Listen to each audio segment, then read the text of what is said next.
আসসালামু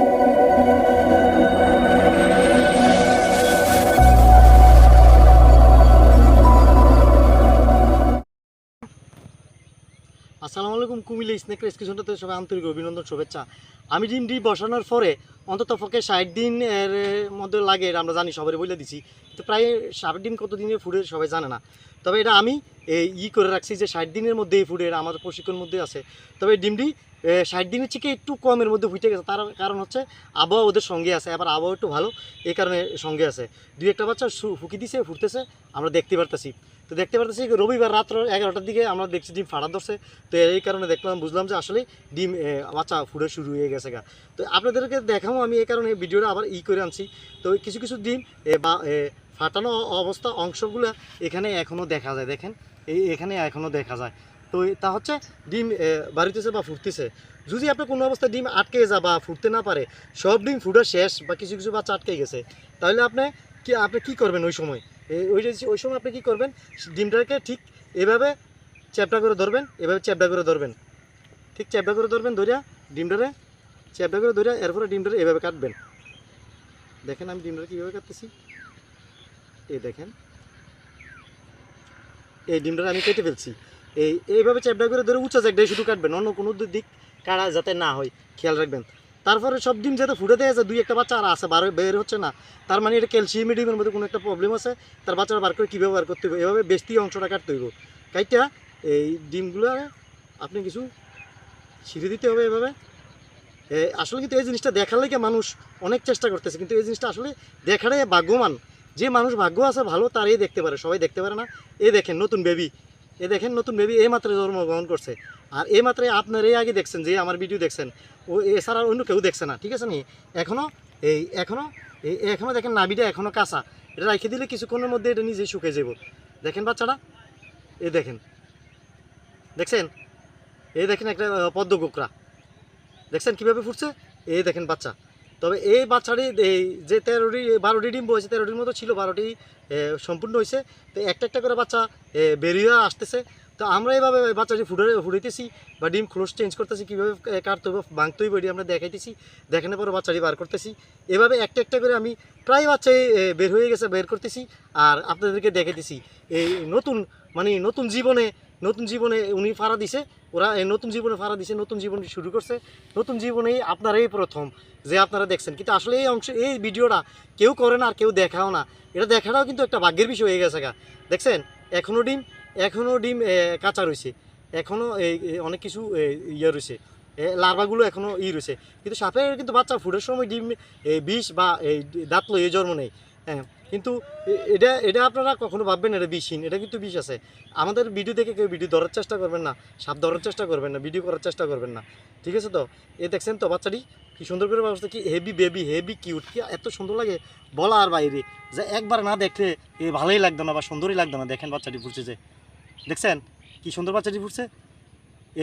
অন্তত আমি আমি নিজের গর্ববোধ করি যে আমি আজকে জীবনে যে একটা স্নেক এক্সপার্ট, মানে বন্যপ্রাণী উদ্ধারকারী করতে করতে, সাপ কেউ উদ্ধার করে না, কিন্তু সাপ আমি উদ্ধার করতে করতে স্নেক এক্সপার্ট হয়ে গেছি আমি জানি না। তবে আমি ভাইরাল হয়ে গেছি আমি জানি না, তবে আমি ভাইরাল হইতে চাইছি না। আমি এসেছি মানুষের উপকার করতে আর বন্যপ্রাণীর উপকার করতে। এই হিসাবে আমি বন্যপ্রাণীর উপকার করতেছি। দেখছেন দেখেন দুইটা হয়েছে। আমরা সাপ কিন্তু কিছু সিস্টেম আছে, সিস্টেম অনুযায়ী ফুটাইতে হইব। আপনারা সিস্টেম অনুযায়ী না ফুটাইলে তাহলে সাপের একটা সমস্যা হয়ে যাবে।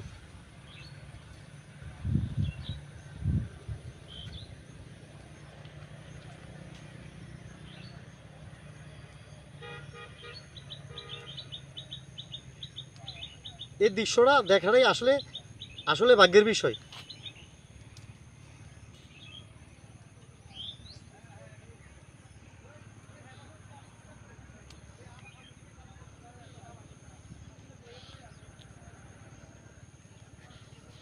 এই দৃশ্যটা আসলে দেখে ভাগ্যের বিষয়।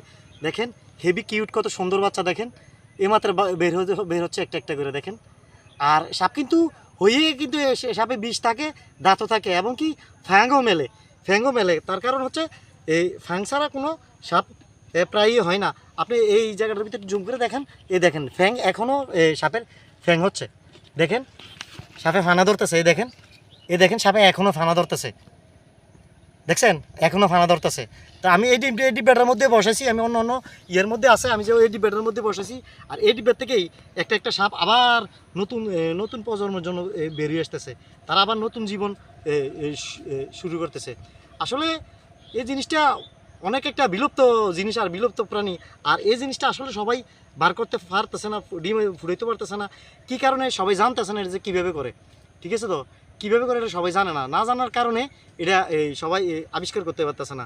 তো এখন নতুন করে আমরা আইসি আপডেট করে আইসা আপনারা দেখাইতেছি কীভাবে ডিম সাপের বাচ্চা উঠতেছে, ফুটাইতেছি বা বের হচ্ছে দেখাইতেছি। আমি কিন্তু এই ডিমটি আস্তে আস্তে প্রায় ফুটিয়ে বা ফাটিয়ে দেওয়ার চেষ্টা করতেছি।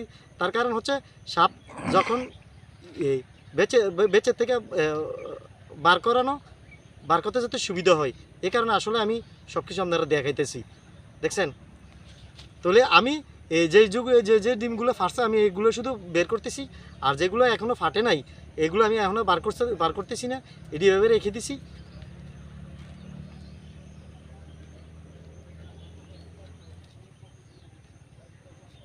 রেখে দিছি। আমি চাই এই ডিমটি আবার এই নতুনভাবে এটি আবার ফুটুক, আবার হোক, এইভাবে আস্তে আস্তে প্রাকৃতি শুরু হোক, জীবনযাপন শুরু হোক, আবার পরিবেশ ভালো থাকুক, প্রাকৃতি ভালো থাকুক। কিন্তু প্রাকৃতি ভালো থাকলে পৃথিবীতে সব প্রাণীর দরকার, কোনো প্রাণীর অস্বীকার করা যাবে না, আর সব প্রাণী থাকতে হবে। এটাই প্রাকৃতির নিয়ম, লীলা খেলা।